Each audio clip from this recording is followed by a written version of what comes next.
I'm Devorah Wallen, and I'd like to share my Tea for Two, my Torah thought, for 2 minutes, more or less. This week's Tea for Two is dedicated to my dear friend Masha Basfagel, whose birthday is this week. She exemplifies the trait that we will be discussing here. This week's portion is a double one, Matos and Masei. There's tons to speak about, but a quick synopsis of Matos is the discussion of the laws of vows and oaths and means to nullify them, the war with Midian that God commands Moshe to lead, after which he will die. Between you and me, I would stretch that war out as long as possible. Masei then takes us on our 42 various trips that lead us circuitously and with many lessons learned to the promised land. In our portion it says, "The Lord spoke to Moses saying, Avenge the Israelite people on the Midianites, then you shall be gathered to your kin." That means once Moshe was able to successfully wage his war, his mission would be fulfilled and he could leave the world. The evil Midianites were known for such depravities as child sacrifice, cult prostitution, and bestiality. They were also known as a stubborn nation out to create havoc and division between people. The verse we just mentioned is discussed in the famous mimer or discourse, Hechaltzu, Arm Yourselves, by the Rebbe Rashab, the previous Rebbe's father. According to the verse, it seems that Moshe's success in waging this war is connected with his life purpose and his passing. Although Midian is not one of the lands that we needed to conquer to be included in the Promised Land, God requested retribution for what this wicked nation did to the Jewish people through their attacks and seductions. According to the mimer, the word Midian is related to the word Madon, which means contention and strife.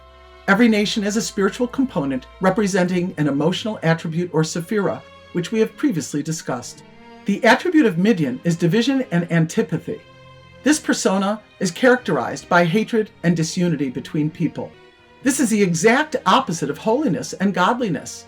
As we say in our Shema prayer, the watchword of our faith testifying God's unity, "Hear, O Israel, the Lord is our God, the Lord is one." That means everything is included in him as one. Each of us needs to be unified not only with God, but with our fellows. Since the attribute of Midian is baseless hatred, there's no reason for it. The mimer explains that the ego causes blindness to others. These people rationalize their position, they point blame at others, and are extremely intolerant. The self-absorption is so great, there's no room for anyone else. Automatically, with this position of defensiveness, everyone is their opponent. By contrast, the attribute of holiness is inclusion and unity, just like we say in the Shema.